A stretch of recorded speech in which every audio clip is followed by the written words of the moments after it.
Hello बच्चों, you are most welcome on my YouTube channel जिसका नाम है फिजिक्स बाय धर्मेंद्र पांडे। आज हम लोग यूनिट सेकंड के लेक्चर 16 में बात करेंगे प्रोजेक्टाइल मोशन की। हम लोगों ने पिछले कई लेक्चर्स में स्ट्रेट लाइन मोशन पढ़ लिया और वेक्टर एनालिसिस पढ़ लिया। आज के लेक्चर में हम लोग बात करेंगे प्रोजेक्टाइल मोशन। प्रोजेक्टाइल मोशन एक समतलीय गति का, मोशन इन ए प्लेन का एक बहुत अच्छा एग्जाम्पल है। इसकी डिटेल हम चर्चा करेंगे कुछ लेक्चर्स में। तो सबसे पहले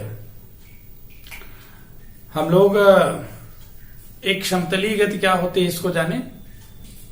जब भी कोई वस्तु गति के दौरान दो अलग अलग कोऑर्डिनेट्स उनकी लोकेशन को रिप्रेजेंट करने के लिए रिक्वायर्ड होती है, तो ऐसे मोशन को हम टू डायमेंशनल या समतलीय मोशन कहते हैं, समतलीय गति कहते हैं।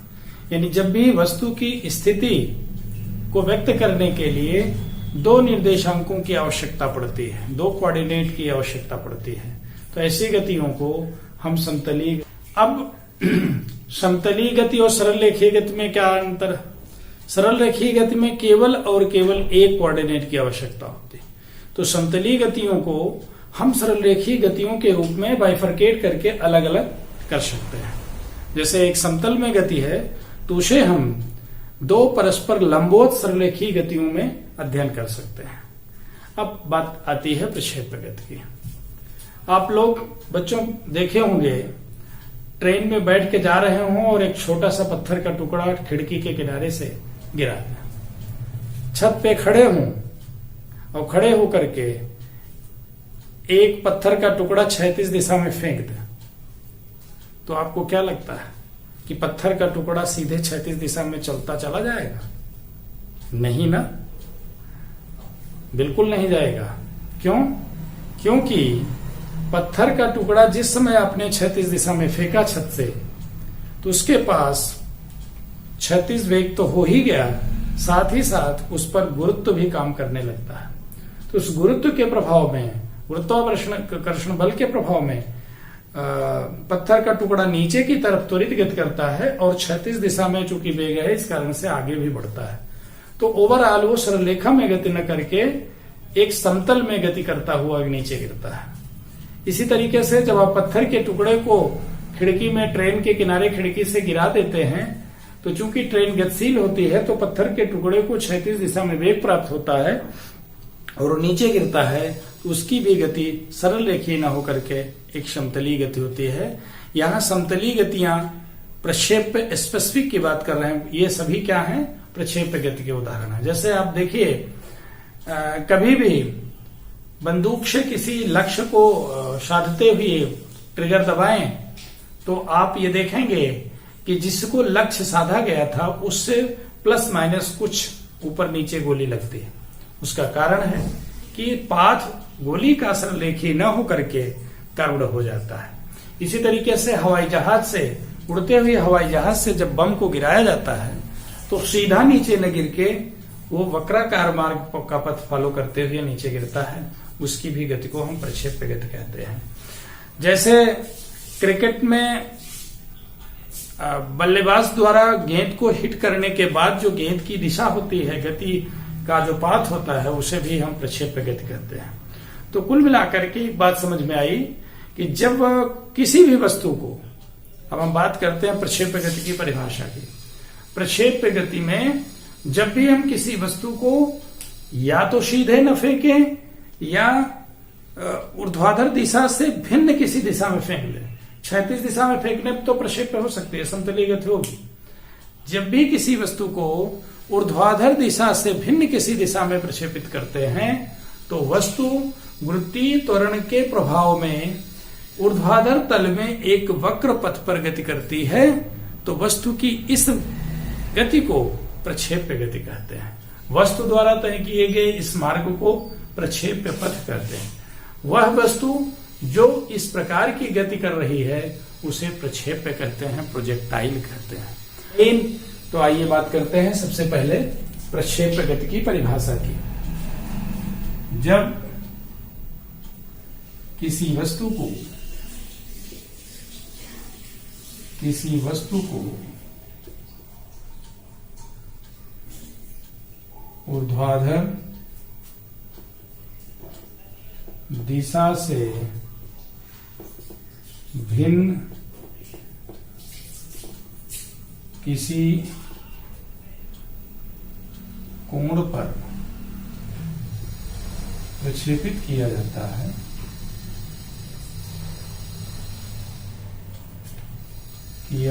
है तो वस्तु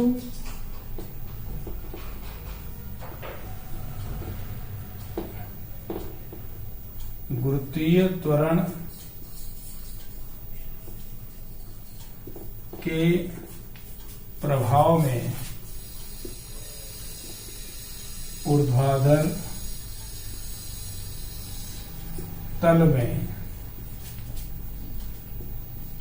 एक वक्र पथ पर गति करती। वस्तु की इस गति को प्रक्षेप गति कहते हैं। प्रक्षेप गति कहते हैं। वस्तु द्वारा तय किए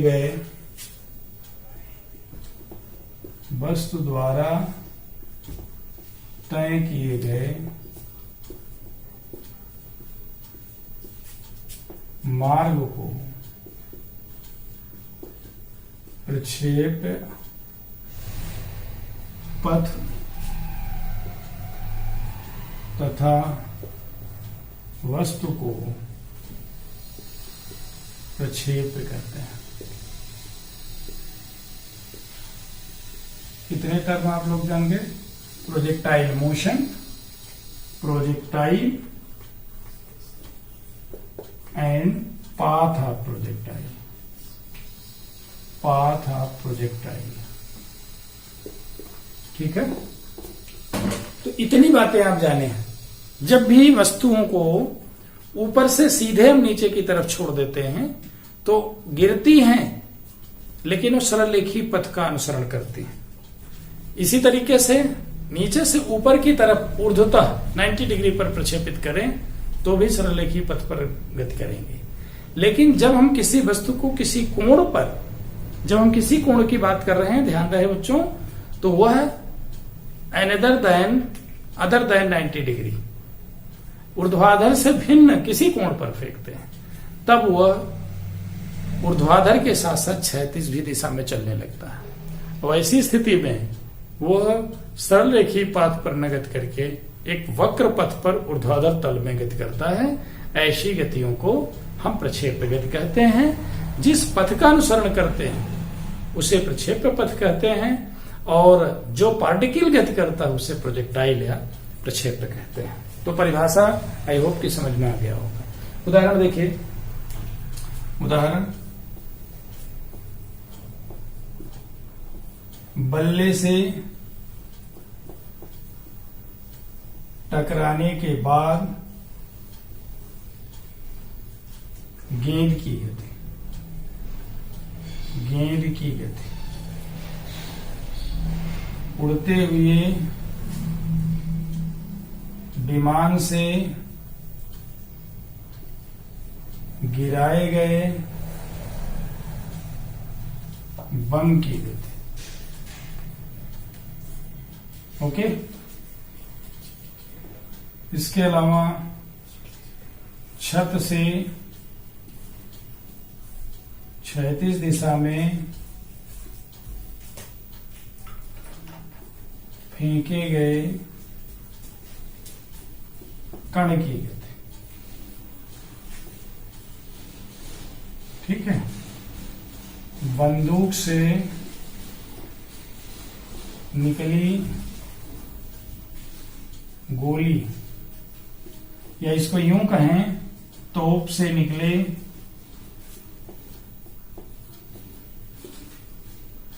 गोले की गति।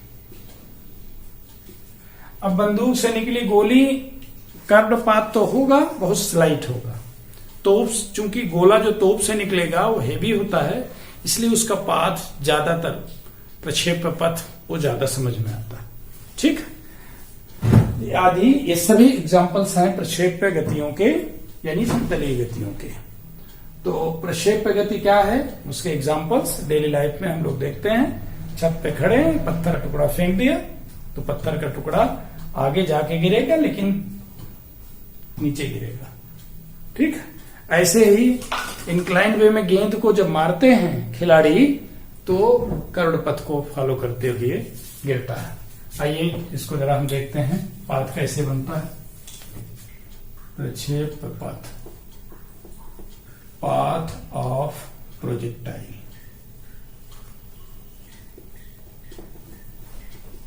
अब ये सिचुएशन के अनुसार पाथ ऑफ प्रोजेक्टाइल अलग अलग होगा, लेकिन सबका नेचर एक जैसा होगा। जैसे मान लीजिए हम बात कर रहे हैं कि कोई टावर है या छत है, छत से क्षैतिज दिशा में कोई एक गेंद फेंकी गई है विद वेलोसिटी u मान लीजिए या v, और ये ऐसे आके गिर रहा। एक तो पाथ ये हो गया, ध्यान दीजिए।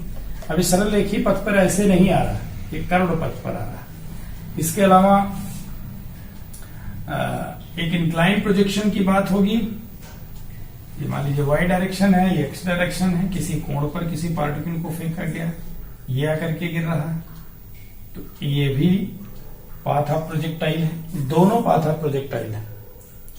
दोनों में एक बात कॉमन है कि जो पाथ है इनके एक नेचर के हैं, और इसको अब हमें प्रूव करना है y square is proportional to ax के रूप में, या y square is equal to 4ax। आप लोगों को जब कोऑर्डिनेट पढ़ाया था तो उसमें बताया हूं कि पैराबोला का जो समीकरण होता है, पैराबोला यानी परवलय, एक में द्विघात और दूसरे में लीनियर, दूसरे वेरिएबल में लीनियर है, तो ऐसे समीकरण को हम पैराबोला का समीकरण कहते हैं। देखते हैं कि यहाँ पर y और x में क्या रिलेशन आता है, तो डेफिनेटली आएगा, इसको हम प्रूव करेंगे। तो पाथ ऑफ प्रोजेक्टाइल की दो सिचुएशंस हमने बताई। एक तो हम किसी हाइट पे खड़े होकर के पार्टिकल को हॉरिजॉन्टल डायरेक्शन में प्रोजेक्ट कर रहे हैं, ऐसे भी प्रोजेक्ट कर सकते हैं।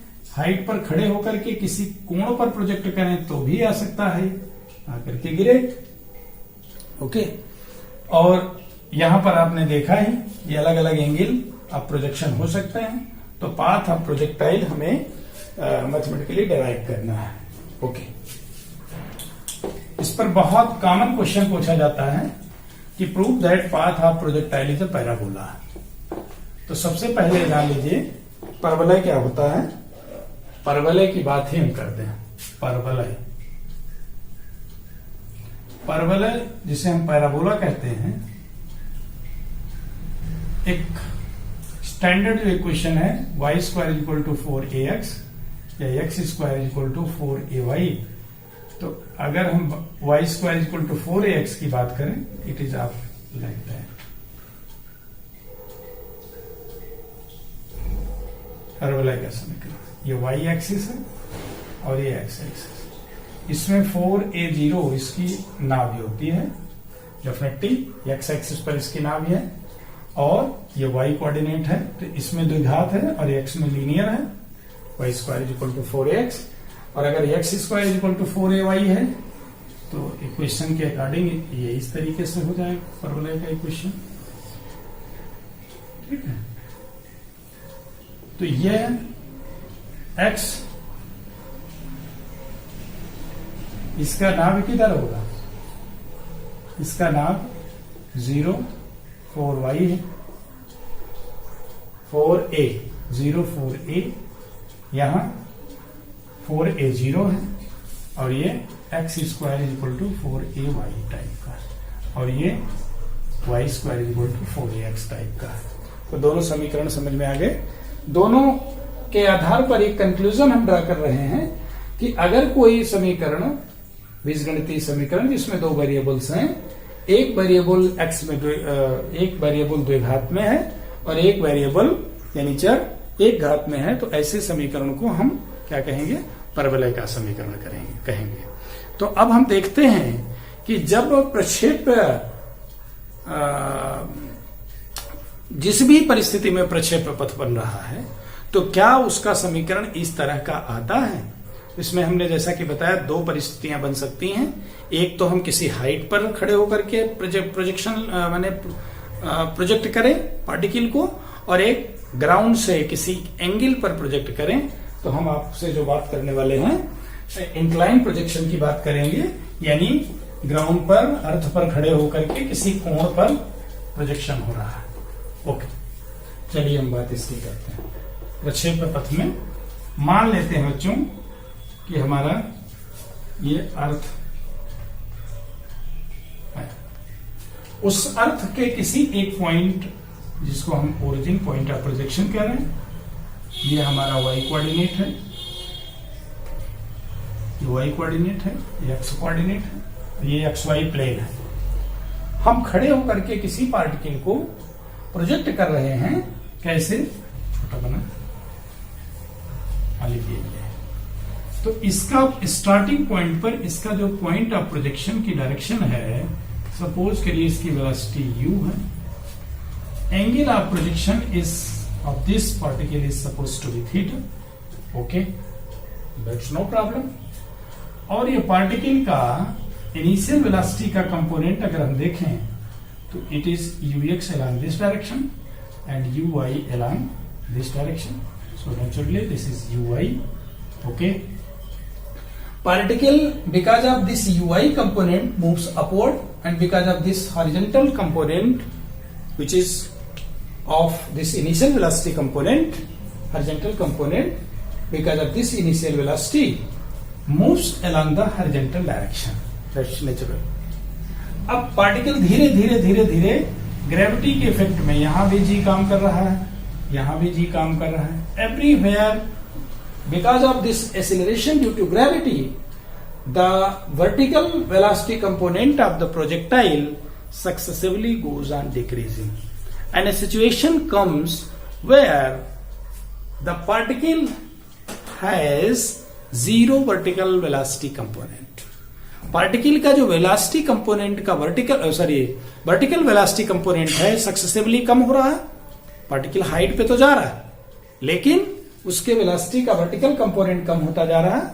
एंड दैट सिचुएशन पर हमें मान रहे हैं कि V Y is 0, but definitely we have V X, अभी वी एक्स हमारे पास है। और because of this V X component, और अगर हम किसी एक पॉइंट पर मान लेते हैं कि एक पी पॉइंट की लोकेशन है एक्स वाई, तो यहां पर वेलोसिटी वी एक्स इस डायरेक्शन में है, यहां पर वी वाई है, और इन दोनों का कंबाइंड इफेक्ट जो है हमारे पास क्या है, वेलोसिटी v। सिमिलरली यहां पर देखिए, अब ये वेलोसिटी इस डायरेक्शन में हो गई, तो अब इसका कंपोनेंट ये vx है, इधर vy है, ध्यान दीजिए। तो vx तो अभी फॉरवर्ड डायरेक्शन में अभी भी है, vy अपवर्ड के बजाय डाउनवर्ड हो गया। तो जैसे ही पीक पर पहुंचता है पार्टिकल, उसकी वेलोसिटी का जो वर्टिकल कंपोनेंट है 0 होने के बाद एक्सीलरेशन ड्यू टू ग्रेविटी के इफेक्ट से फिर से वेलोसिटी का वर्टिकल कंपोनेंट इंक्रीज करता है। And a situation comes when the particle reaches at point o dash. इसकी बात करें तो यहां पर अगेन उसकी वेलोसिटी क्या हो जाती है, v हो जाती है, और ये आपका vx है, और इधर की तरफ क्या है, vy है।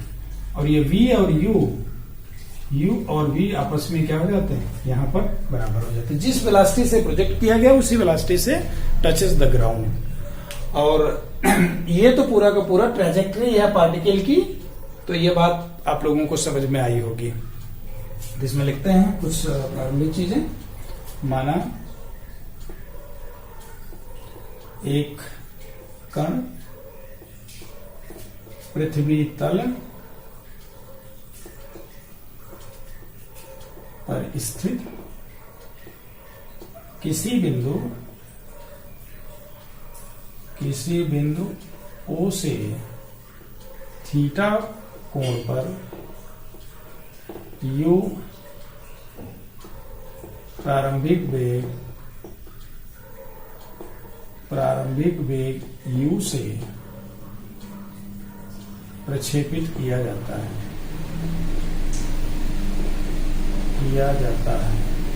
इतनी बात तो काम है, ठीक। टी समय में कण का प्रक्षेप पथ उपरोक्त चित्रानुसार प्रदर्शित। इसमें कहने की कोई बात नहीं। टी समय पश्चात माना कण प्रक्षेप पथ के बिंदु P पर, इसको मान लेते हैं पॉइंट ए, जिसका निर्देशांक एक्स वाई है, पर स्थित। ओके। प्रश्नों का अब हमें क्या करना है, इसका अगर x कोऑर्डिनेट बिंदु P का कोऑर्डिनेट x डायरेक्शन है, x दूरी पर है P और ये y दूरी पर है वर्टिकली, तो ये लोकेशन है। T समय में वो क्षैतिज दिशा में x दूरी तय करता है और ऊर्ध्वाधर दिशा में y दूरी करता है। तो सबसे पहले हम क्या करते हैं, प्रारंभिक वेग u को क्षैतिज एवं ऊर्ध्वाधर दिशा में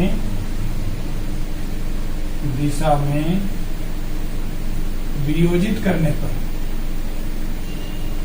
आप लोग बच्चों वेक्टरों का वियोजन पढ़े हो, बहुत अच्छी तरीके से पढ़े हो। अब हमारा वेक्टर ए हो गया, इसका x component ax, y component ay।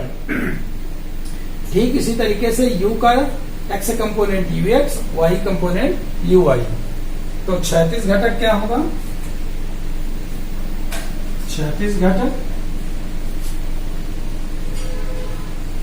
ux बराबर क्या होगा, u cos थीटा। ऊर्ध्व घटक क्या होगा, uy बराबर u sin थीटा। इतनी बात तो सबको समझ में आई। और इस क्षैतिज घटक के कारण particle moves always along the horizontal direction, but because of initial vertical velocity component, initially the particle lifted, and because of this acceleration due to gravity, the velocity, vertical component of velocity decreases, and a situation comes at point A where Vy is equal to 0। यहां पर इस स्थिति में वायु के प्रतिरोध को क्या माना गया, नगण्य माना गया। ध्यान दें, A resistance is assumed to be negligible in this particular case situation। अब यहां देखिए, अब हमें पाथ ऑफ प्रोजेक्टाइल निकालना है, ध्यान रखिए। तो हमें क्या करना पड़ेगा, हम समतलीय गतियों का अध्ययन डायरेक्ट नहीं करेंगे। सबसे पहले हम क्षैतिज दिशा में सरलरेखीय गति से काम चलाएंगे, ऊर्ध्वाधर दिशा में सरलरेखीय गति से काम चलाएंगे, और दोनों सरलरेखीय गतियों को आपस में क्या करेंगे, मिक्स कर देंगे, टाइम को एलिमिनेट कर देंगे। तो we will find a equation of motion which is of two variable, and that definitely describes the projectile motion। आइए देखते हैं। तो अब इसको हम मिटा दें, प्रारंभिक चीजें हैं, इतना जरूर लिखिएगा। आप लोग फिगर बनाइएगा, फिगर बनाने के बाद ये सब चीजें लिखी जाती हैं, तो आप लोग भी इसको लिखिएगा। अब आइए बात करते हैं आगे। कण का क्षैतिज दिशा में विस्थापन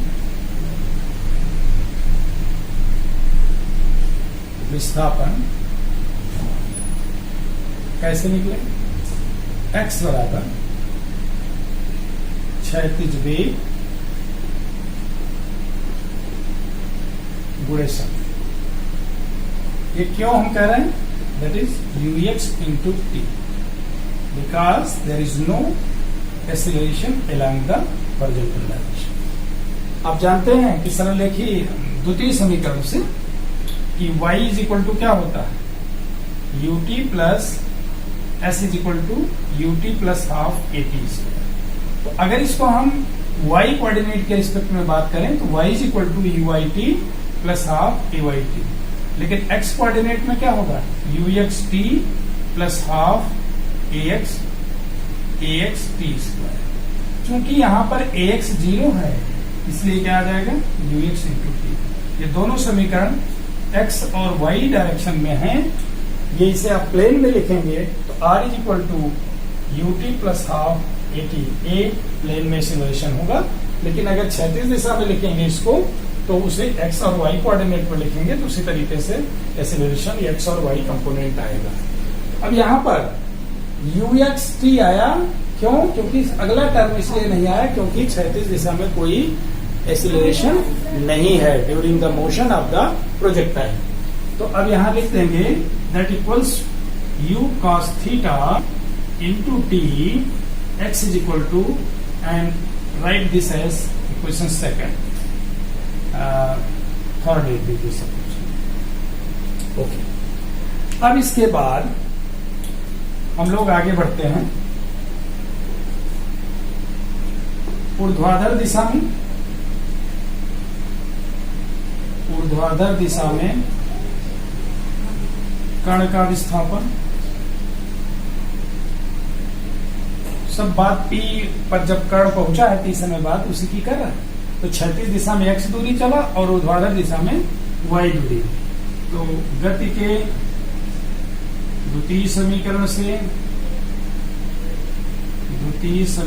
से y इज इक्वल टू क्या आ गया?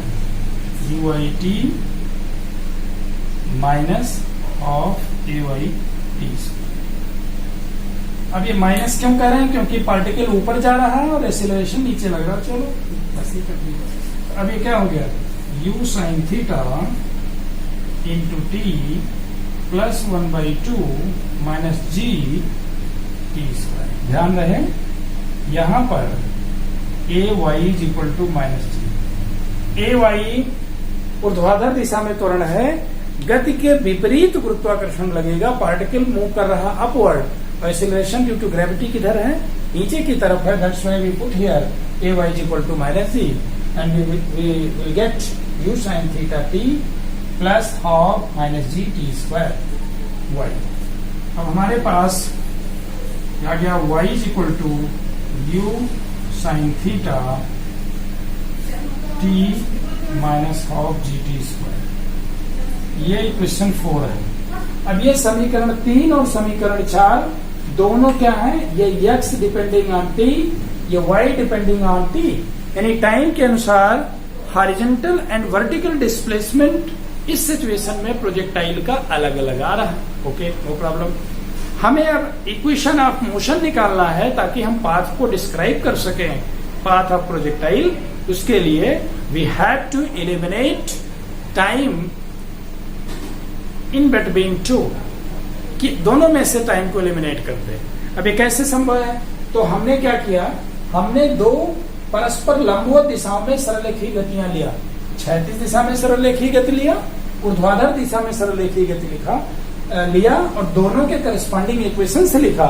और उन इक्वेशंस को आपस में हम क्या करने जा रहे हैं? मिक्स कर देंगे, और मिक्स कर देंगे तो टाइम एलिमिनेट हो जाएगा। So we have a relation between x and y, and that relation, that equation which is in between x and y describes the path of projectile. Let us see here. अब आगे देखते हैं इसके लिए क्या करना है। अब ऐसा करते हैं, समीकरण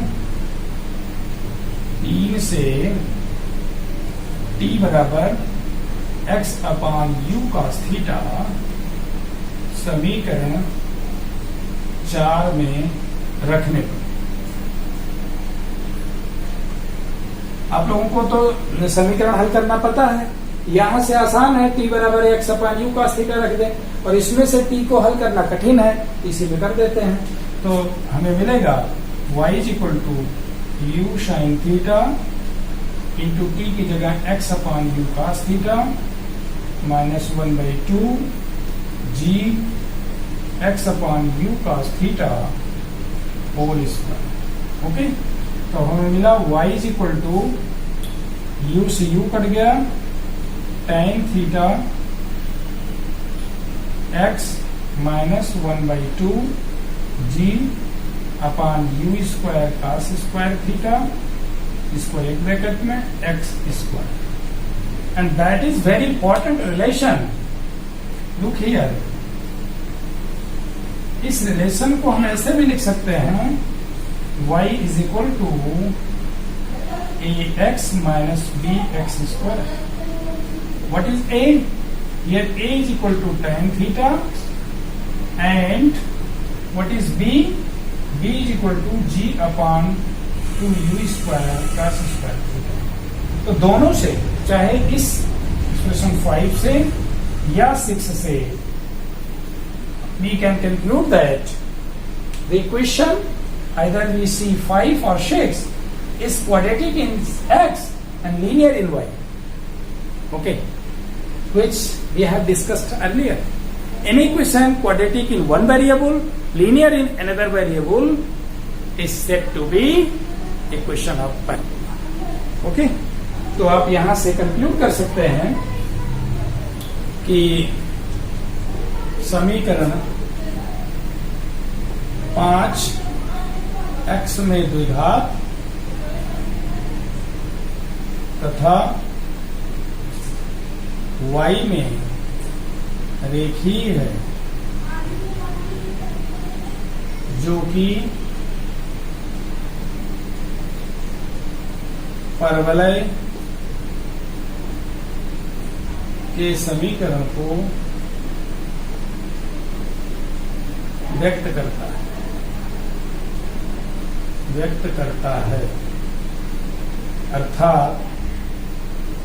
अर्थात यही समीकरण 5 प्रक्षेप पथ है, प्रक्षेप पथ का समीकरण, अर्थात प्रक्षेप का पथ परवलयाकार होगा, प्रक्षेप का पथ परवलयाकार होगा। बच्चों फिर से एक बार ध्यान दीजिए, प्रक्षेप क्या होता है ये जान गए। Any particle which is throne making certain angle but not equal to 90 degree from the vertical से कुछ एंगल बना रहा है लेकिन वर्टिकल डायरेक्शन में नहीं है।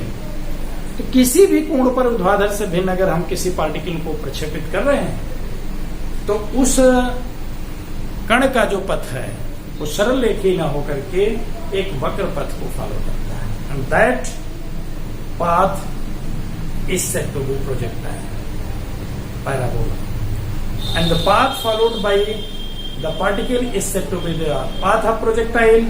Particle is said to be projectile, and the motion performed by the particle is said to be projectile motion, प्रक्षेप गति कहते हैं। और इसमें हमने ये देखा कि जब हम किसी पार्टिकल को प्रारंभिक वेग u से क्षैतिज से किसी कोण पर प्रक्षेपित किए तो प्रारंभिक वेग का क्षैतिज घटक उसको आगे ले जा रहा है और प्रारंभिक वेग का ऊर्ध्वाधर घटक इसको ऊपर ले जा रहा है, और इन दोनों वेग के कंपोनेंट के कारण पार्टिकल ओ से चल करके ए पर पहुंचा, और ए पर यानी मैक्सिमम हाइट पर पहुंचने के बाद जहां उसकी वेलोसिटी का वर्टिकल कंपोनेंट 0 हो गया तो पार्टिकल अब फर्दर और आगे हाइट पे न जा करके वो नीचे की तरफ आने लगता, क्योंकि हर जगह यहां भी ग्रेविटी काम कर रही थी, यहां भी gravity opposes the motion of the particle upward. और जैसे ही वेलोसिटी का वर्टिकल कंपोनेंट 0 होता है वो फिर से उसको क्या करता है, एक्सेलरेट करता है डाउनवर्ड डायरेक्शन में। And after taking the same time interval means O से ए तक पहुंचने का समय जितना था उतना ही समय लेकर के पुनः कहा जाता है, ग्राउंड पे आकर के टच करता है। ये पूरा का पूरा पाथ जो है हमने देखा प्रक्षेप्य पथ। इसमें हम लोगों ने क्या किया, सबसे पहले प्रारंभिक वेग के दोनों घटक लिए और क्षैतिज और ऊर्ध्वाधर दिशाओं में हमने विस्थापन को अलग अलग कैलकुलेट किया, डिस्प्लेसमेंट को, by considering location P of the projectile where the particle travels x horizontal distance and y vertical distance. दोनों x और y कोऑर्डिनेट दोनों चेंज होंगे क्योंकि पार्टिकल प्लेन में चल रहा है। तो इस कारण से x को कैलकुलेट किया taking the motion straight line motion along the horizontal direction and considering the motion along the vertical direction we have calculated the displacement along the vertical direction and mixing these two equations x depending on time, y depending upon time दोनों में time को eliminate करके, या यूं कहें कि x और y displacement जो अलग अलग निकाला स्ट्रेट लाइन मोशन से, उन दोनों को मिक्सअप कर दिया, हमें equation of motion in plane मिल गया। और ये कोऑर्डिनेट के स्ट्रक्चर से, जैसा कि हमने बताया कि पैराबोला किसी एक वेरिएबल में क्वाड्रेटिक और दूसरे में लीनियर होता है, तो on the basis of that we have concluded that the path always found in a projectile motion will always be a parabolic path. तो इस तरीके से आप कह सकते हैं कि जो प्रक्षेप्य का पथ है वो सदैव परवलयाकार होता है। ध्यान रहे, प्रक्षेप्य पथ के कैलकुलेशन में we have ignored the air resistance, इसी कारण से क्षैतिज दिशा में कोई त्वरण नहीं हुआ, वर्टिकल डायरेक्शन में अपवर्ड में कोई एक्सीलरेशन नहीं लिया गया, केवल एक एक्सीलरेशन ड्यू टू ग्रेविटी हम लोगों ने टेकन इनटू अकाउंट किया, क्योंकि वो इन्फ्लुएंस अपना करती है। तो आई होप कि इस प्रोजेक्टाइल मोशन फर्स्ट लेक्चर में हमने आपको बताया what is a projectile motion, what are the examples under this and how we will derive expression for path of projectile, or you can say how we can show that path of projectile will always be a parabola। ये question अपने आप में एक बड़े प्रश्न में आता है, तो स्टूडेंट्स इसको ठीक से समझ करके आप वीडियो को वॉच करिए, इसका नोट्स बनाइएगा, नोट्स जरूर बनाते चलें। और इसके अलावा अगर वीडियो आपको पसंद आता है तो अपने दोस्तों के बीच में इसको शेयर करें, लाइक करें और अधिक से अधिक चैनल को सब्सक्राइब करें। और फिर हम प्रोजेक्टाइल मोशन 2 में आपसे बात करेंगे कि projectile path of projectile follow करने के दौरान, प्रोजेक्टाइल मोशन के दौरान कुछ इंपॉर्टेंट हमें टर्म्स पढ़ने हैं, जैसे फ्लाइट टाइम क्या है, maximum height attend by the projectile क्या होती है, रेंज ऑफ प्रोजेक्टाइल क्या होती है। इन सब की चर्चा हम अगले लेक्चर में करेंगे। तो आज बस इतना ही। Okay, bye.